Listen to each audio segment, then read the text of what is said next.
A night of heartbreak, but also immense pride for Celtic manager Brendan Rodgers after their Champions League elimination against Bayern Munich in the Allianz Arena. Alphonso Davies scored a 94th minute equaliser after Nicholas Kuhn had given Celtic the lead. A 1-1 draw on the night means that Bayern progress 3-2 on aggregate. A mixture of, firstly, pride in the performance level. You know, we have to remember this is Bayern Munich, and I think everyone had talked about that before the game and the challenges that we have here. But I thought performance-wise we were outstanding in the game. Played without any fear. It never looked that we were going to concede the goal that we did, and obviously, sadly for us, right at the end, we did. So, but no, I can only take immense pride, you know, from the performance. I think European credibility was always going to be important for us this season. That's my takeaway from this campaign over the 10 games. We learned some valuable lessons along the way. We played some amazing football along the way, and we've taken a club of this size and magnitude, and you know, a club where one of the players is maybe more than our budget to buy players what they might be on in salary. Made the progress that made me want to come back, and now we've got to finish the season off strong. Got 2 titles to go for. Get into the Champions League next season. Look to build the squad again, and my unswerving plan is to make this a season club at this level, where we can go and really hurt big opponents like Bayern Munich. Now, for more on that and a lot more, delighted to say I'm joined right now by Kris Boyd. Kris, how are you, mate? Good morning, Matt. You okay? Yeah, not too bad at all. I'm sure you weren't quite as crestfallen as the thousands of Celtic fans last night, but how much credit do they deserve for that performance? I've never been so delighted to see the ball hit the back of the Celtic net in all my life. But no, listen, I think in terms of Brendan Rodgers and Celtic, when you look at how far they've came in, you know, such a short period of time, considering, you know, their last visit to Germany, you know, they were on the end of a really, really embarrassing defeat for Celtic, obviously losing 7-1 in Dortmund. But, you know, they have recovered from that and put in some terrific performances, I must add, you know, between that Dortmund performance and obviously getting out the competition last night. But, you know, they have grown. I think there is players that have matured within the games that they've played and have shown that, you know, with this new format, I think it gives teams like Celtic, I know obviously Club Brugge came out, you know, are serious campaigners at this level, and you know, they usually deliver, but it gives them more of an opportunity to get to, you know, the knockout stages, I must add. And yes, Celtic have, you know, you look at the way the game's planned out, and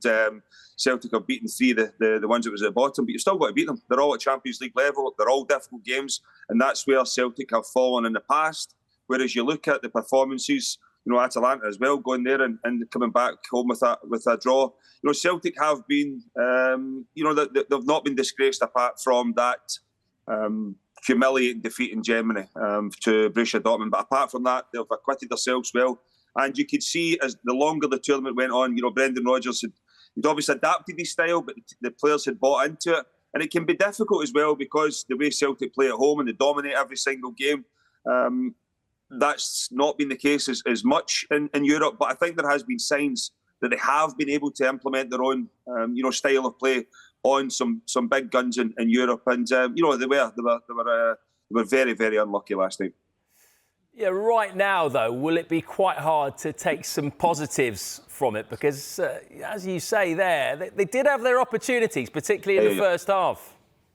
They did, and I think when you go back to Kuhn scoring in, there was that opportunity for Maeda in and around that time as well when they broke away and he had the head at the back post.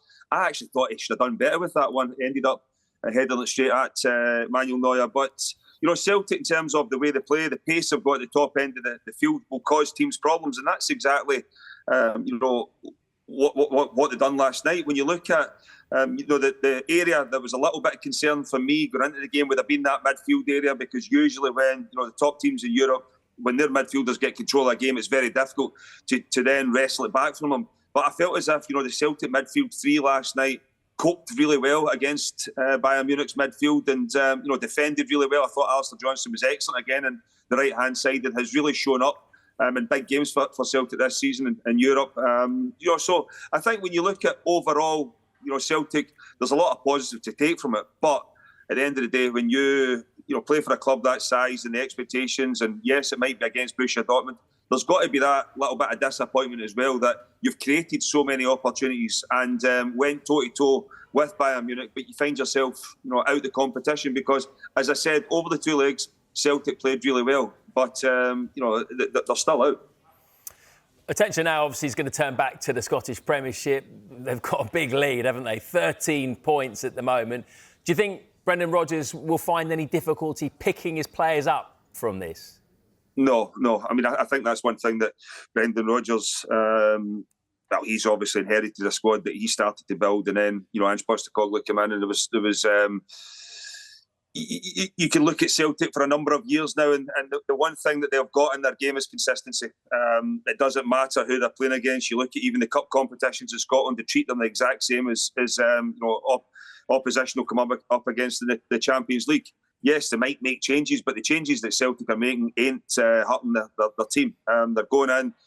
Brendan Rodgers, for whatever reason, has managed to keep even his fringe players, happy, hungry, wanting to be part of something. And you've got to say, Celtic are on the brink of another treble.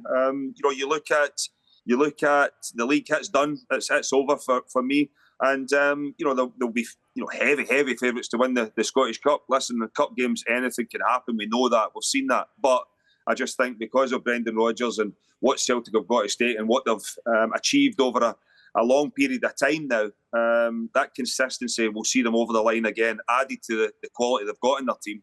But you'd be stupid to argue against or bet against Celtic completing another treble in Scottish football this season. And in terms of Europe, you touched on it a bit earlier, but with this new format, and I'm not just talking the Champions League, I'm talking Europa League as well. Do you think it gives the Scottish sides more opportunity for success? I think when you look at Rangers, didn't need this new format to get to qualify in the Europa League, Matt. Come on. I think what it has done is helped. It's helped teams that are maybe not seen as the powerhouses of European football, that might not have the finances to go and compete against the big guns. And when you look at the fixtures, and I touched on it earlier, people can look at Celtic's fixtures and the teams that played finished bottom, but one of the reasons they finished bottom was because they played against Celtic. Celtic beat them. The teams that was down there. So, listen, I've thoroughly enjoyed the new format. I think it's having an effect on. I think it's having an effect on the leagues as well, because when you look at a lot of the big guns going back over the period of time in the Champions League, they usually had at least one.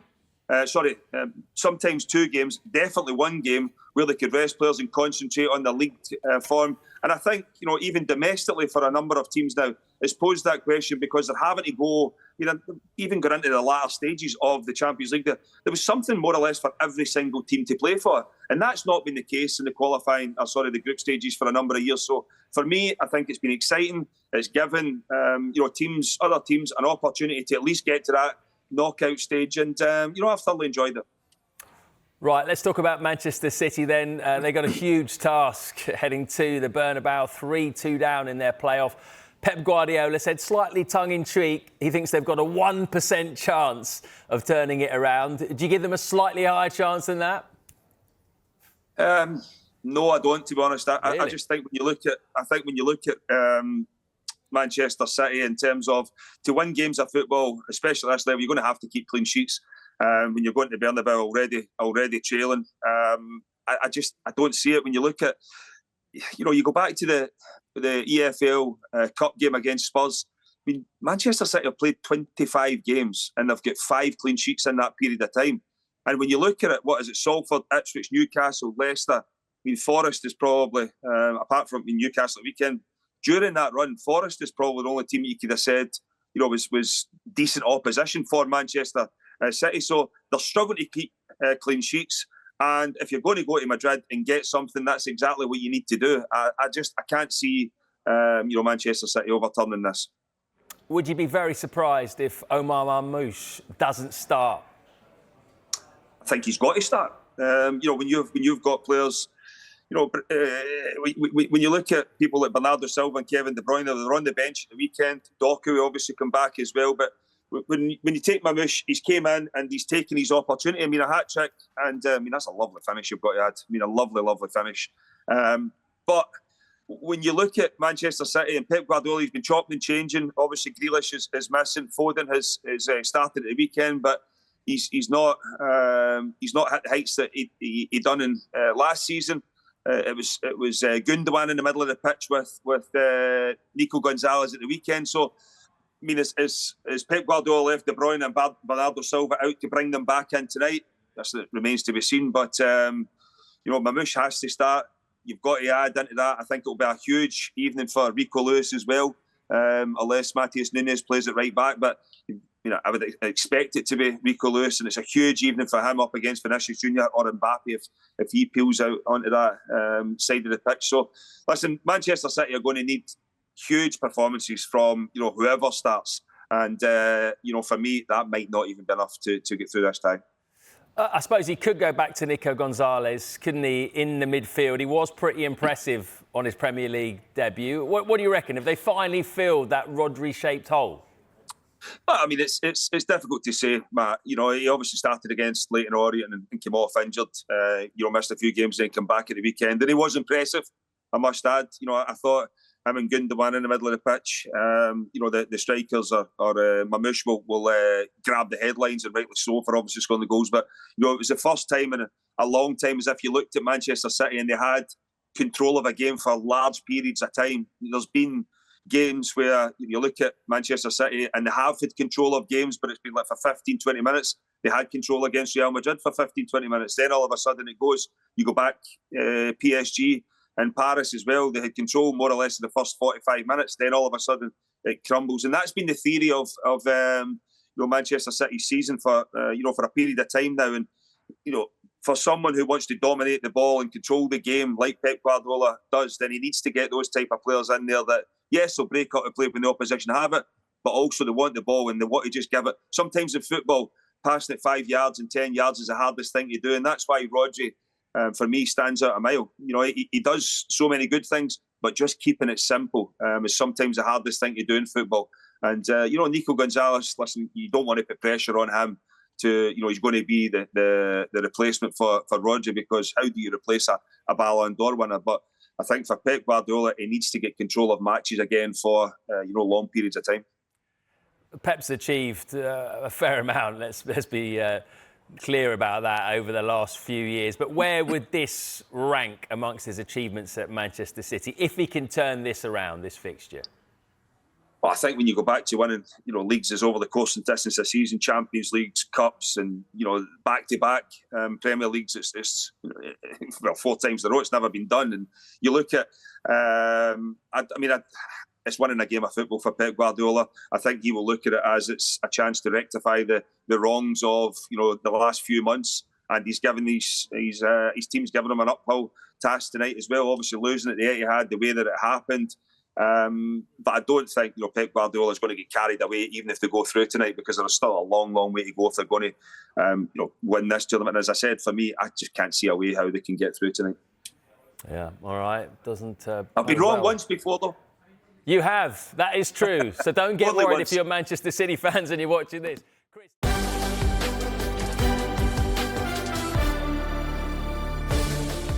Welcome back to the Football Show. We have focused so far on the Champions League, but there is a Premier League game on the way tonight. Liverpool can extend their lead at the top of the table, but they've got a tricky trip to Villa Park. Let's get more on that game right now. Head back to Kris Boyd. How big a win, Kris, would that be for Liverpool, do you think, when you think of what's coming up for both Arsenal and Liverpool over the next 4 or 5 games? No, it would be huge. I think obviously Arsenal get a little bit of hope after Everton been able to, stop Liverpool in their tracks last week. But Liverpool found a way to come back. To win the game against Wolves at the weekend. And it's a difficult game going to Villa Park. There's no doubt about it. But when you look at Villa, I covered them at the weekend, and I think they're struggling right now. They're not, the Aston Villa that was seen, for large parts of Unai Emery's time in charge. So, I mean, Liverpool and Arne Slot will be, it's a good opportunity. It's a good time to play Villa, and I'm sure they'll be looking forward to it. Listen, it's going to be a difficult game, but when you look at Liverpool and what they've got all over the pitch and, players that can hurt you, then, that they will feel as if they can go here and get a result. I'm just going to pump your tyres up a little bit here, mate, 'cause I know you've been in this position quite a few times. As a player, what is it like? What's the pressure like when you're leading? Is the thought of losing a big lead at this stage something that plays on your mind? No, I don't think so. I think when confidence is high, and if you're talking about Liverpool and confidence is high, and you're looking around your teammates, and that they're good players, and how well have they done to get to this position. I don't think you really worry about what's going on behind you. It's when performances might not be great, and you can be struggling to win games of football that you might think, you start looking at the fixtures and we could potentially drop points there, or they could drop points there. But I mean, Liverpool have got themselves in such a good position. They can actually afford to drop a couple of points. Not that they will want to do that, but I don't think the players will be looking there, and they've got full belief and confidence in their manager. But also, and I think this is the most important thing, Liverpool, every single one of their players can look to the person next to them, and they've got full confidence in them as well. And even when the substitutions have been made, they've still got trust in the players that are coming onto the field to carry out the instructions that the manager has given them. Hence the reason why they're top of the league, flying in Europe, and obviously get that League Cup final to look forward to as well. They're in a really, really good place, Liverpool. But it all comes down to the players that they've got there are they're top quality. I mean, that's why they are where they are. They are in a great place. But just in the last few games, they got knocked out of the cup by side who are bottom of the Championship. Didn't look that assured at the end of the game against Everton. It looked like there were some nerves around at Anfield as well at the end of the Wolves game. So do you think, to some extent, it might help them being away from Anfield for this next game? Yeah, well, maybe obviously the pressures of being at home, but you go into those games, and when you look at the weekend as well, Wolves are obviously down the bottom of the table, struggling. The Liverpool fans will be turning up there expecting to win and win comfortably because of the performances that they've shown now, especially at Anfield. But for Liverpool, they'll feel confident enough wherever they go. They've got players that can hurt you. As I said, the full team's got trust in everyone else around them. But for Liverpool, you look at, obviously, Arne Slot decided to make loads of changes against Plymouth. The Everton game, I mean, everybody, even in the build-up to that, everybody was speaking it's going to be very difficult because of the surroundings and what was going on. The last, derby at Goodison, and you always felt as if there might have been a story to be written there from an Everton point of view. But from Liverpool, they've went to their neighbours. They've not lost the game. Everybody can speak about the performance against Wolves all they want. I've said it before. It doesn't matter how well you play, how bad you play. The only thing that matters is the result at the end of the game. Liverpool have won that game. They might not have been at their best, but they've still won the game, and that's the sign of champions for me. You might be entering a sort of crucial phase of the league, really. The fixtures don't get any easier for Liverpool. We can have a look at them right now. This is their next 7 in all competitions. Look at that. Manchester City away, Newcastle home. They've got the EFL Cup final. They've got Everton home as well. Is this the run that will make or break their season, do you think?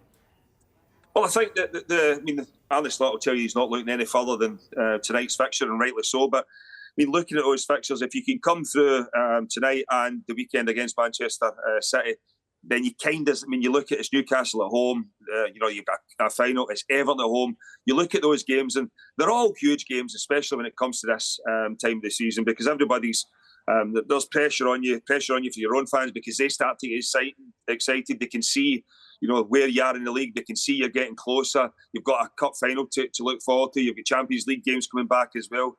You kind of get the feeling for me that it will totally deflate Arsenal if Liverpool have to go and get 6 points from the next 2 games. And if they do that, then I think it's going to be difficult to catch them anyway. But if they do that, especially at Villa Park, and then obviously a game against Manchester City, then you've got to say that Liverpool would enter the home straight would probably be in a position where only they could throw the league away.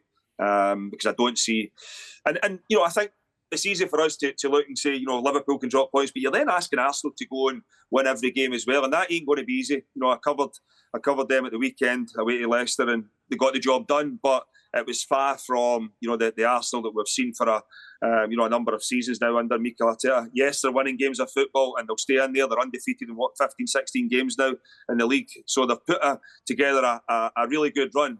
But you kind of get the feeling if Liverpool have to go and get 6 points from the next two, it would deflate Arsenal.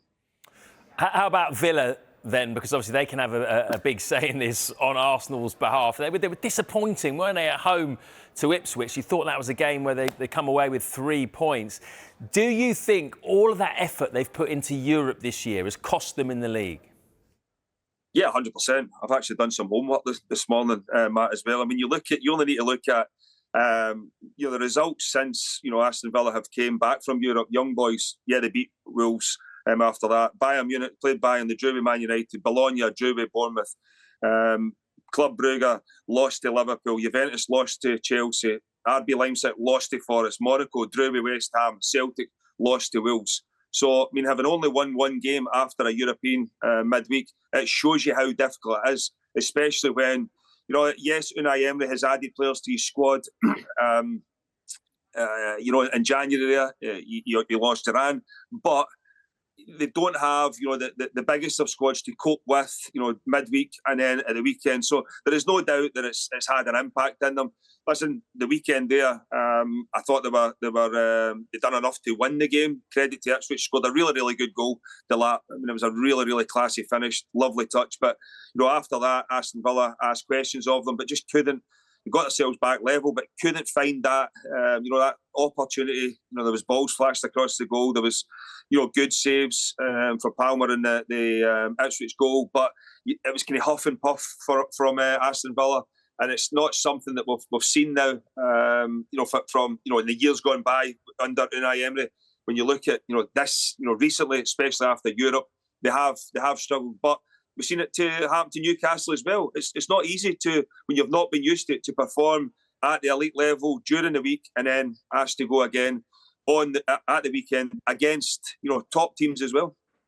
What about Marcus Rashford? Came on at half-time against Ipswich. Yep. What do you make of him? Glimpses of possibly getting back towards his best? Well, he had a lovely free kick. It came crashing back off against the bar, and then Watkins reacted really, really well to get it in the back of the net. But, when you look at Rashford, he had a couple of runs, he had a lovely nutmeg, and he got away from a few of the players and smashed one across and tried to come in, had a couple of shots. Listen, it's going to take him time. He's not played a lot of games, recently, but it's going to take him time to get back up to speed. But I think he will understand the magnitude of this move as well. It has to work for him. It has to work. So he's going to be under pressure. It's a different type of pressure for that he was under at Manchester United. But he's still, he has to go and perform. Unai Emery has shown that he's a good manager and he can get the best out of players. And if it doesn't work for Marcus Rashford, then it's another manager that's not been able to get the best out of him. So I think for Marcus Rashford, full attention on football now, between now and the end of the season at least, and achieve those goals that he will have set out to achieve when he's moved to Villa Park, because he's a talented player. We've spoken about him for a number of months now. He's underperforming and he needs to find a way to get himself back in love with football, playing with a smile on his face, taking people on, creating opportunities, scoring goals. And if he does that, he'll be a very good signing for Aston Villa. He's still technically a Man United player, isn't he, of course? And just while we're with Man United, we've got some fascinating quotes this morning from the former United defender Raphael Varane. He left the club when his contract expired in the summer. He said this about Erik ten Hag: "I was surprised he stayed. The connection with the group no longer existed." Brutal from Varane. What do you make of that? Yeah, well, I mean, I think... results tell you that was the case. I mean, the players weren't performing. You could understand, Manchester United's thoughts and maybe not want to change another manager, and I get it. But similar type to what's going on at Rangers right now. When it's not working and the group seems deflated and results are not going your way, and yes, it's a manager that comes under the pressure, and usually them it loses their job. And I was surprised that Erik ten Hag stayed for as long as he did. But I think, and Varane is included in this, a lot of Manchester United players need to take a look at themselves as well, because they haven't performed for a period of time. I get it's difficult when you might not have a manager that you've got full belief in, and he might be saying one thing to the media and the hierarchy, but there's different messages being relayed to the players, and they're not buying into his way of going forward. I understand that, but for far too long, it can't always be the manager's fault at Manchester United. Sometimes the players have got to take responsibility, and Varane falls into that category as well. He might have won Champions Leagues, he might have delivered on the big stage, but you've got to say he's one of a lot of players at Manchester United that have came with big reputations, and for whatever reason, it's not worked out in Manchester United, and it can't always be the manager's fault. OK, I just want to finish with Arsenal. They obviously had to leave it pretty late against Leicester to get those 2 goals. Mikel Merino, midfielder, coming off the bench, never played up front, comes on, scores 2 goals. It's easy, isn't it? Playing up front, you can stick anyone up there. It sure is, especially good at it, and that's exactly what Merino was at the weekend in terms of his finishes. Sorry, I mean he might not have played up there, but he played the role like a striker. You can see on the move, getting in between centre backs, asking questions of defenders. Do I go and pick him up? Do I peel off? And it was really, really intelligent play from him when he went through the middle. It's a great pick out there from Nwaneri. I must add, it was an all-time low for me on Saturday, Matt, when I had to be corrected. My player's name from Paul Merson, unbelievable. But who was that? I thought, from Paul Nwaneri, I couldn't get it out, and Merson was quick to jump in and correct me. So he was buzzing, absolutely buzzing. But for Merino, you can see it again. They're just peeling off the back there, and a lovely first-time finish when the ball comes across. But Arsenal, it wasn't a great performance from them, but got the job done. Nwaneri, I thought, was really good on the right-hand side.